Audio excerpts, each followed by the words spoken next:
të suksesshme kanë qenë bashkëpunimet tuaja me këngëtarë dhe me emra mjaft të njohur të muzikës greke dhe ju mund ta përmendni disa prej tyre. Po t'ishte, se do ishin këtu tashti, do ta thonin ata vetë, po meqense s'janë, me atë që kam kuptuar unë gjithmonë, se u dal shumë falso po them që u me zim prisin mua, jo. Me shumë mundim arrita në radh parti fitoj zemrën atyre, e dyta zeri. Nuk të pranojnë më i motër, nuk të fusin në sken, jo në sken që s'bëhet fjalë, as në prova, pa ditur se ç'bën ti. Nuk të fut. Që të bashkëpunosh me ata, dalësh me ata, qoftë duet, qoftë nga programi tyre dalësh ti, del ti. Kështu që çfarë duhet të bësh ti? Ase po këndoj me filanin? Jo, nuk e shoh tash. Prandaj është aftësia, puna, vullneti dhe talenti për të arritur dhe për të realizuar ato gjëra që ju keni dëshirë. Ju keni qëndruar në Greqi për sa vite? 20. Për 20 vite. Dhe pjesë më të madhe të kohës jeni marrë me muzikën dhe keni kënduar muzikën. Edhe kam punuar. Edhe po sigurisht. S'kam punuar do gënjej. Pse vendosët për të rikthyer në Shqipëri? Nuk erdhi koha që të filloj dhe unë. Edhe unë shqiptar nuk jam. Kështu që? Prandaj vendosët për të rikthyer dhe për të marrë sërish me muzikë. Me muzikë sa ajo është jeta ime. Në radh parë.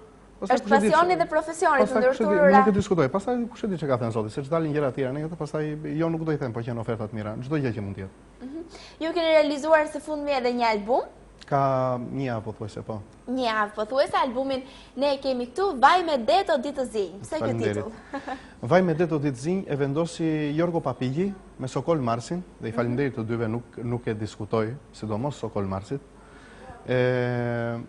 Është që thot për kohën e sotme, që do e dëgjojmë, do shikojmë dhe tekstin, do shikojmë dhe videoklipin në përshtatet apo jo dhe me fjalët. Albumi përmbas sa këngë? Albumi përmban 7 këngë. Mund ta kthesh nga mbrapa meqense ta shikojë njeriu, po dallimi më të madh e bëjnë gërmat e vogla. Po të lexosh ti vet, nga që ndoshta njerëzit nuk i lexojnë nga ekrani. Atëherë Vaj me det o ditë të zinj është me tekst e Jorgo Papigji dhe me muzikën dhe orkestrimin e Sokol Marsit, po. Po, Urrite u martove. Ajo është e imja, po. Dhe shoh këngë greke. Këngë greke, po. Këngë greke. Këngë greke. Pse me këngë greke albumi? Nuk mendoj se u rikthyet në Shqipëri, kështu që duhet të lëvroni tashmë muzikën shqiptare? U rikthyem në Shqipëri, jo që la muzikën. Ajo është muzikë. Është fjala që thash përpara që unë nuk bëj politikën, bëj muzikën. Pse këngën e grekut atëherë pëlqejmë gjithë? Prandaj edhe ju keni vendosur që mos jetë Nazarim, po. Pse do të jetë vetëm greku? Se atë që besoj unë, jo që kam grekunin ato se ta shaj, erdha këtej ta shaj të shkojë ndaj. Gjithsesi ne vlerësojmë muzikën dhe nuk vlerësojmë politikën dhe marketingin e bardhën. Derisa do vi dita ashtu si e shikoj unë atë mendjen time, si e shikoj unë, me aq logjik sa kam, mund të vi greku dikur që të punojë në Shqipëri. Do ndryshojnë kohët, se do jetë kështu. Do jemi një jetë atje. Unë këtë besoj, domethënë për 5 vjet, për 10 vjet nuk e di sa do jetë, po që do ndryshojnë gjërat shumë do ndryshojnë. Pra ju mendoni se dhe në shqiptarë të vlerësojnë muzikën greke dhe sigurisht për këtë arsye ju keni bërë atë edhe pjesë të albumit tuaj. Ndërkohë, përveç kësaj muzike greke, ju keni realizuar edhe këngë të cilat i keni shoqëruar me videoklipe. Në këngën e parë e pam ishte një videoklip. Urrite u martove, po. Urrite u martove. Urrite u martove. Pse pikërisht rrymë popullore? Cila është rryma juaj e preferuar, pasi që përshtatet pak më tepër edhe me zërin? Është si të pyesësh një këngëtar tash, domethënë kush nga këngët tuat pëlqen më shumë? Të gjitha. Rryma popullore është nga populli dola, nuk dola domethënë klasike ose moderne. Kohët e fundit mund të themi se është një prej rryma më të preferuara.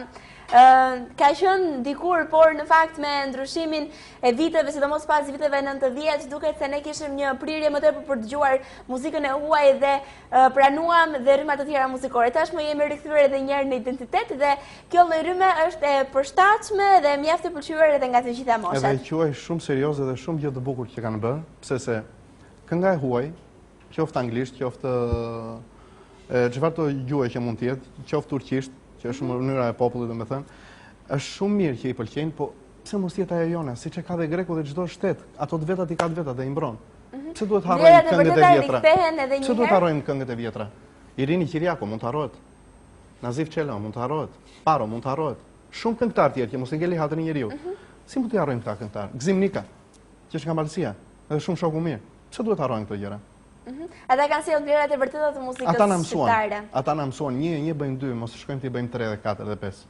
Është e vërtetë. E kemi çik shqiptarët që te kalojmë çik, se unë.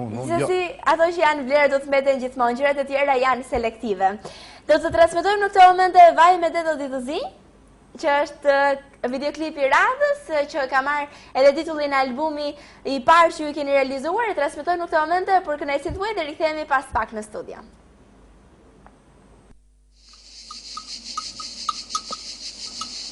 Si nasceu kjo historia, burris njerë janë e tia, në fshatin në metropol, si të shok amor të gjohë.